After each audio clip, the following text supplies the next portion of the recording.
साझा टिभी समाचारमा प्रकाश भण्डारीको नमस्कार। सुरुमा प्रमुख शीर्षकहरू।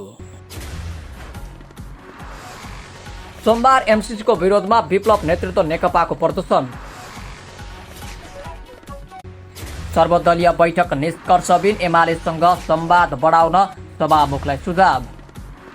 देउबा ट्रम्प जस्तै उपद्रव भएको रामचन्द्र पौडेलको टिप्पणी। सधैँ कुर्सीमा बस्न चाहने छोड्न नचाहने नेताले पार्टीको विधान मिचेको आरोप। बागमतीमा नयाँ सरकार बनाउन राजेन्द्र पाण्डेलाई जिम्मा। र गायिका विष्णु माझीको माइती घरमा प्रहरी पुग्यो। अब समाचार विस्तारमा। नेत्र विक्रम चन्द विप्लव नेतृत्वको नेपाल कम्युनिस्ट पार्टीले अमेरिकी सहयोग मिलेनियम च्यालेन्ज कोअपरेसन एमसीसीको विरोधमा सोमबार काठमाडौँमा प्रदर्शन गरेको छ। नेता विप्लवले एमसीसी नेपालको राष्ट्रियता, स्वतन्त्रता, सार्वभौमिकता र नेपाली नागरिकको अधिकारको विरुद्धमा रहेको उल्लेख गर्दै त्यसलाई स्वीकार गर्ने पक्षमा कुनै पनि नेपाली नरहेको दाबी समेत गर्नुभयो। उहाँले अमेरिकाको राष्ट्रिय सुरक्षाका लागि लागू गर्ने यस सम्झौताको विरुद्ध उभिन देशभक्त क्रान्तिकारी शक्तिहरूलाई आह्वान समेत गर्नुभयो। एमसीसीको विरुद्धमा काठमाडौँको खुला मञ्चमा पार्टीले आयोजना गरेको विरोध सभामा बोल्दै उहाँले नेपाली भूमिमा अमेरिकाको सुरक्षा गर्ने प्रावधानसहित आएको सम्झौता पारित गर्न कसले सक्छ भनी प्रश्न पनि गर्नुभयो। महासचिव चन्दले भन्नुभयो, हामी लड्छौँ, कुनै पनि हालतमा एमसीसी लागू हुन दिनु हुँदैन। यो कुनै लुकाइ छिपाइको कुरा होइन। आज पनि हामी भन्छौँ एमसीसीको नेपालको राष्ट्रियता विरुद्ध रहेको छ, नेपालको सार्वभौमिकताको विरुद्धमा रहेको छ, नेपालको स्वतन्त्रताको विरुद्धमा छ, नेपाली जनताको अधिकारको विरुद्धमा छ। कुनै पनि देशले हाम्रो देशमाथि जबरजस्ती सन्धि लाद्न पाउँदैन। एमसीसी आज पनि एउटा बहस छ। लप्ची फेदीदेखि सुनौलीसम्मको टावरहरूको जमिनमा अमेरिकाको अधिकार हुनेछ, त्यसको सुरक्षा अमेरिकाले गर्नुपर्ने हुन्छ। यो सम्झौता कसको हितमा गरिँदैछ? नेपाल अमेरिकाको राष्ट्रिय सुरक्षाका लागि यो सम्झौता लागू गरिनेछ। सभामुख अग्निप्रसाद सापकोटाले बोलाउनु भएको सर्वदलीय बैठक बिना निष्कर्ष सकिएको छ। नेकपा एमाले संसदमा गरिरहेको अवरोध हटाउन सभामुख सापकोटाले शीर्ष नेताहरूको बैठक डाक्नु भएको थियो, तर एमाले कुनै पनि प्रतिनिधि बैठकमा नपुग्दा कुनै निष्कर्ष निस्कन सकेन। सोमबारको छलफलमा सबैजसो दलका नेताहरूले एमालेसँग सभामुखले छलफल गर्नुपर्ने र सहमति गराएर संसद चलाउनुपर्ने सुझाव दिएका छन्। मुख्य विवाद रहेको एमाले नै बैठकमा नआएपछि कुनै पनि निष्कर्ष ननिस्किएको लोकतान्त्रिक समाजवादी पार्टीका अध्यक्ष महन्त ठाकुरले जानकारी दिनुभयो।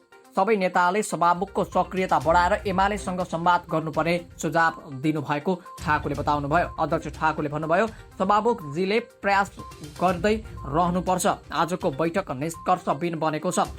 सभामुखजीले म प्रयास गर्दै थिएँ, फेरि पनि म प्रयास गरिरहेको छु भन्नुभएको छ। माधव नेपाल सहित 14 सांसदलाई सभामुखले कारबाही नगरेको भन्दै प्रमुख प्रतिपक्ष दल नेकपा एमाले ती सांसदलाई कारबाही नगरेसम्म सांसद चल्न नदिने भन्दै संसदमा अवरोध गर्दै आएको छ। नेपाली काङ्ग्रेसका वरिष्ठ नेता रामचन्द्र पौडेलले प्रधानमन्त्री एवं पार्टी सभापति शेरबहादुर देउबा तानाशाही व्यवस्थातर्फ उन्मुख भएको बताएका छन्। सोमबार सिन्धुपाल्चोक काङ्ग्रेस जिल्ला समितिले राजधानीको चाभेल स्थित केएल टावरमा आयोजना गरेको नीति तथा नेतृत्व विषयक कार्यक्रममा पौडेलले देउबाले सत्तामा बसेर आफ्नो स्वार्थ र महत्वाकांक्षाले पूरा गर्ने देशलाई गलत दिशातर्फ लगेको आरोप समेत लगाएका छन्। विवादका बीच डडेलधुरामा अधिवेशन सम्पन्न गराएपछि देउबाप्रति संस्थापन इतर पक्ष आक्रोशित बनेको छ। त्यस्तै विषयलाई इङ्गित गर्दै उनले पार्टी विधान विपरीत चलेको बताए। पार्टीको विधान विपरीत काम हुँदा पार्टी कहाँ पुगेको छ? अधिवेशन 4 वर्षमा पनि गरिएन। विधानको अवधि सकिसकेपछि संविधान टेकेर 6 महिना थपेर आज निर्वाचन आयोगसँग दर्ता बचाइदिए भनेर अनुरोध गर्नु परेको छ। उनले भने, राष्ट्रलाई नेतृत्व गर्ने पार्टी आज कुन हालतमा पुगेको छ?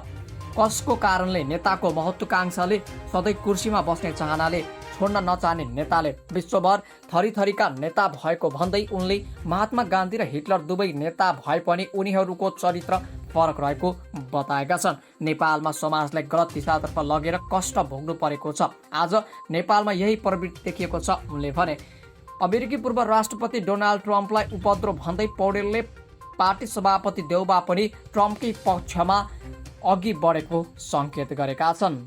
नेकपा एकीकृत समाजवादी बागमती प्रदेशले नयाँ सरकार बनाउन गठबन्धनमा आबद्ध दलसँग समन्वयन थाल्ने भएको छ। पार्टीको सोमबार बसेको संसदीय दलको बैठकले समन्वयन गर्ने जिम्मा दलका नेता राजेन्द्र प्रसाद पाण्डेलाई दिएको नेकपा संसदीय दलले जनाएको छ। सोमबार बसेको बैठकले दलको उपनेतामा प्रदेश सभा सदस्य तथा पूर्व मन्त्री कृष्ण प्रसाद खनाललाई चयन गरेको छ। खनाललाई मुख्यमन्त्री अष्टलक्ष्मी साक्यले सामाजिक विकास मन्त्री बनाएकी थिइन्। उनले निर्वाचन आयोगमा एकीकृत समाजवादी रोज्ने भन्दै शनाखत गराएका थिए भने त्यसको भोलिपल्ट मन्त्री पदबाट राजीनामा दिएका थिए।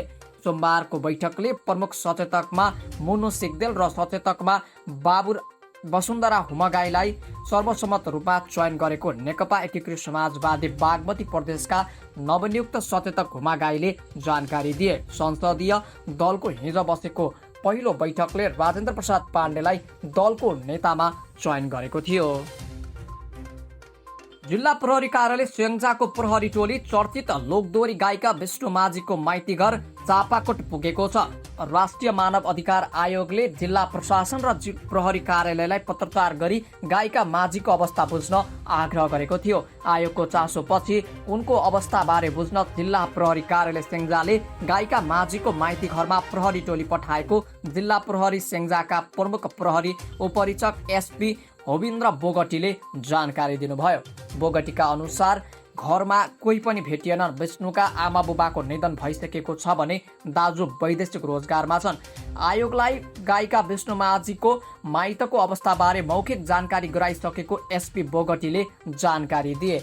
तीज विशेष भन्दै माझीले गाएको चरी जेलेमा गीतले पछिल्लो समय चर्चा मात्रै नभएर उनको निजी जीवन सार्वजनिक हुनुपर्ने बहस पनि चलिरहेको छ। धेरैले गीत उनकै जीवनको व्यथा भएको तर्क समेत गरेका छन्।